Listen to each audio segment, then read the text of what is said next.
Brick powder है, सुरकी, चूना, मीठी, गुड़, उड़द का दाल, बेल का फल और कत्थे से ज्वाइंट है। इतने बड़े आप कमरे बनाते, इतनी मोटी यहाँ की दीवार मिली है।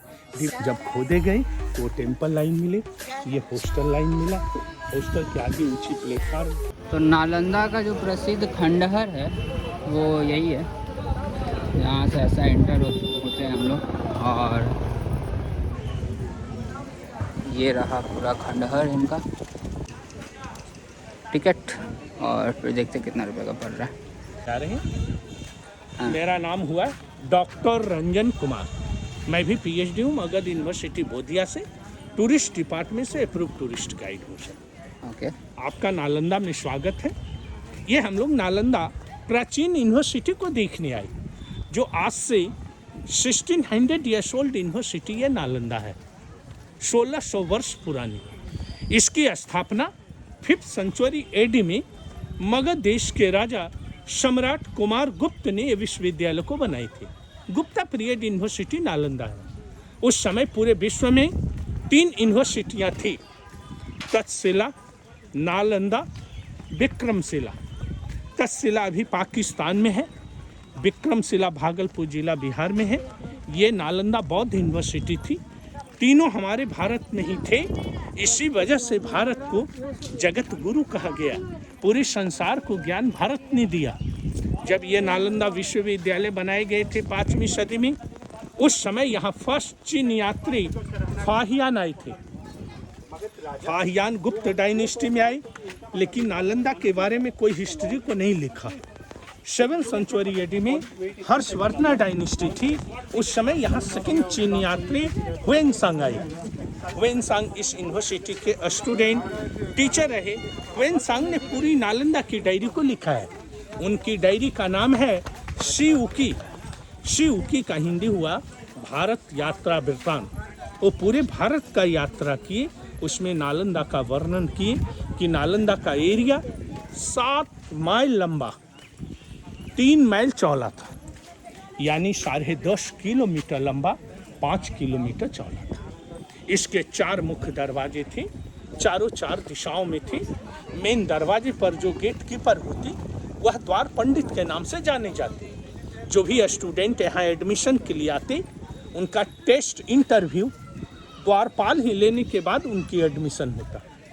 अब आप स्वयं सोचा जाए, जिस यूनिवर्सिटी का द्वारपाल महान पंडित थे, तो यहाँ का प्रोफेसर प्रिंसिपल कितना नॉलेज के रहे होंगे। उस समय नालंदा में 10,000 स्टूडेंट, 1,500 टीचर थे। यहाँ 108 सब्जेक्टों की शिक्षा होती थी। पाली, प्राकृत, संस्कृत, बौद्ध कला, बौद्ध दर्शन शास्त्र, ज्योतिष विद्या, तांत्रिक विद्या, वेद, उपवेद, मेडिसिन, खगोलिक, चिकित्सा। यहाँ का बोलबाल भाषा पाली भाषा चलती थी। लिपि शंख लिपि ब्राह्मणी लिपि में लिखे जाते। यहाँ के भाई चांसलर थे पंडित शीलभद्र, अतिश दीपंकर श्री ज्ञान, नागा अर्जुना, गुरुपद्म शंभुआ, आर्जदेव, धर्म कीर्ति। यहाँ 3 बिग लाइब्रेरियाँ थी, जिसका नाम था रत्न सागर, रत्न रंजिका, रत्नोदधि। रत्न सागर जो लाइब्रेरी थी, वो 9 स्टोरीज के बनी हुई बिल्डिंग थी। यह यूनिवर्सिटी को 12th सेंचुरी एडी में मोहम्मद बख्तियार खिलजी ने आक्रमण की, छात्रों को भय दिखाकर मार भगाए, तोड़फोड़ की, आग लगा दी। जिनके आग लगाने से यहाँ की लाइब्रेरी में 6 मंथ तक लाइब्रेरी वो जलता रहा। उसके बाद भूकंप आई, जिससे सारी बिल्डिंग टूट गई। आसपास गांव वाले लोग धीरे धीरे मिट्टी का नाका चिपक गई। इसके ऊपर लोग एग्रीकल्चर का काम करने लगे। नालंदा की सर्वप्रथम खोज 1861 में, 600 वर्षों के बाद, लॉर्ड कनिंघम ने, ब्रिटिश ने हुएनसांग की डायरी को पढ़ा, और वो डायरी के आधार से टीलही खुदाई हुई, तो नालंदा यहाँ मिली। अभी नालंदा की सेकेंड खुदाई 1915 to 1940 doctor Spooner, Rakhaldas Bandyopadhyay, Dayaram Sahni ने खुदाई कार्य किए, जिसमें ये पुरानी दीवार मिली। आज हमारे घर की ईंटें 100 ईयर्स नहीं होती। ये ब्रिक 1600 ईयर्स ओल्ड है। 1600? हाँ, 1600, क्योंकि नेचुरल मिट्टी की पकी है। ईंटों की ज्वाइंट में देखिए सीमेंट नहीं है, ब्रिक पाउडर है, सुरकी, चूना, मिट्टी, गुड़, उड़द का दाल, बेल का फल और कत्थे से ज्वाइंट है। गुड़ उड़द की दाल खाने के लिए नहीं मिलते, उस समय लोग गुड़ से बिल्डिंग बनाते, तब ना कहा जाता मेरा देश भारत माने जहाँ गुड़ से बिल्डिंग बनती। अभी नालंदा का मुख्य गेट नहीं मिला, ये दीवार काट कर बनाई गई, इसके ऊपर सीमेंट की ढलाई नया है। इतने बड़े आप कमरे बनाते, इतनी मोटी यहाँ की दीवार मिली है। दीवार का 3 फुट से 12 फुट तक है।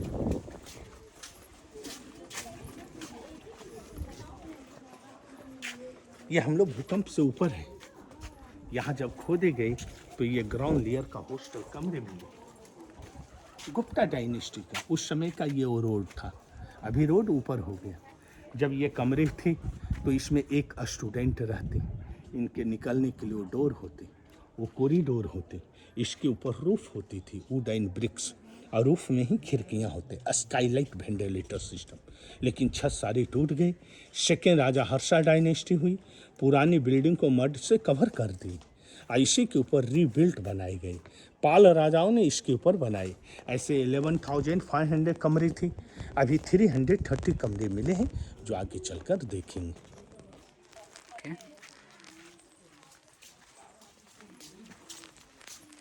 ये नालंदा ओनली जेंट्स एडमिशन होते, लेडीज अलाउ नहीं थी। यहाँ के छात्रों का वेशभूषा था माथा मुराई, गिरवा वस्त्र धारण की, यानी बौद्ध भिक्षुक के निवास स्थान को बौद्ध विहार बोलते। VIHAR विहार, रहने की जगह। अभी यह स्टेट हुआ VIHAR विहार, माने घूमने का जगह। अभी लोग घूमने आते। ऐसे आप हिंदी फीचर फिल्म देखे होंगे, जौनी मेरा नाम, वो फिल्म की गाना का शूट इस जगह का है, जिसमें गाने का बोल हुआ था, ओ मेरी रानी, राइट। ओ मेरी रानी। इतिहास के पन्नों में यही फोटो देखते। आइए, इतिहास के पन्नों में यही देखते। ये जब नालंदा ढका हुआ था तो वह मिट्टी का लेयर देखिए, ऐसे मिट्टी की पहाड़ थी। जब खोदे गए तो टेम्पल लाइन मिले, ये हॉस्टल लाइन मिला। हॉस्टल के आगे ऊंची प्लेटफार्म है, योगा प्लेटफार्म। बुद्धिज्म में बताए गए हैं, बुक पढ़ने से नॉलेज नहीं होता है। बुक पढ़ने से पहले बच्चों को चाहिए योगा, ध्यान और साधना। इन ईंटों की ज्वाइंट देखिए, कितनी कम मसाला है, कितनी धूप वर्षा में है, लेकिन बिल्डिंग कुछ नहीं है।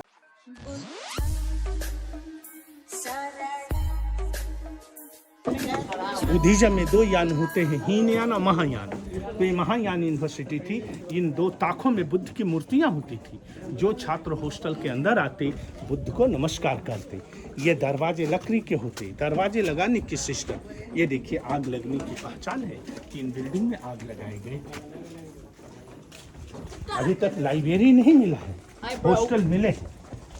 जो सारे ये हॉस्टल के ड्रेनेज सिस्टम को देखा जाए, सीमेंट नहीं है, लेकिन नालियाँ आपका पुराना है। ये ड्रेनेज पैसे चेंबर है, हर जगह से गंदे पानी आकर स्टोर होते, फिर तालाब में जाने की सुविधा थी। उस समय हॉस्टल में कहीं शौच क्रिया नहीं होते थे, सारे लोग तालाब की ओर जाते थे। ये सारे ड्रेनेज पुरानी है, ये सारे हॉस्टल कमरे हैं। एक स्टूडेंट के लिए एक रूम को देखेंगे, ये डोर है, ये डोर लगाने के लिए, उनकी ये गुप्त सामान रखने की जगह, ये लॉकर सिस्टम है। एक स्टूडेंट के लिए कमरे, नीचे गड्ढे वाले रूम देख रहे थे 5वीं शताब्दी, ये 7वीं शताब्दी की। इनके ये बुक शेल्फ होते, उस समय ग्रुप डिस्कशन होते, इसलिए बुक कम होते, ज्ञान ज्यादा होता। अभी के बच्चों को बुक ज्यादा, ज्ञान कम मिलते। दीवारों में विंडो नहीं होती, इनकी रूफ थी वुड एंड ब्रिक्स, और रूफ में ही खिड़कियां होती। स्काईलाइट वेंटिलेटर सिस्टम, वो छत सारे गिर गए। दीवार की मोटाई 3 फुट से 12 फुट है। ठंडी के दिन में ठंडा हवा नहीं आती, गर्मी के दिन में गर्म हवा नहीं आती। Room natural AC. दूसरे फायदा था, एक रूम के बच्चे जो आवाज करते, दूसरे कमरे में आवाज नहीं जाती। All room AC and sound proof कमरे थे। यहाँ 108 सब्जेक्टों की पढ़ाई होता। मनुष्य का उम्र ही 100 वर्ष है, इसलिए नालंदा का दूसरा शाब्दिक अर्थ है संस्कृत में न अलम ददाति इति नालंदा। इसका हिंदी हुआ जहां ज्ञान देने का अंत नहीं हो, वो जगह नालंदा है। एज का एंड हुआ है सर, नॉलेज का एंड नहीं हुआ, वो प्लेस नालंदा। बहुत अच्छा। हर एक हॉस्टल के जो आंगन होते थे, ये टीचिंग का काम होता, क्लासरूम।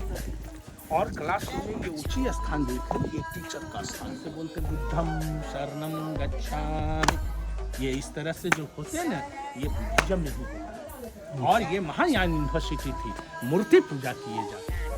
कैसे माने ये बिल्डिंग 5वीं की है, 7वीं की है। ये 2 कमरे हैं जहाँ से बर्न्ट राइस मिला, इसलिए प्रमाणित हुआ। स्टोरेज स्टोन नहीं है, ये स्टोन सर माइका स्टोन है।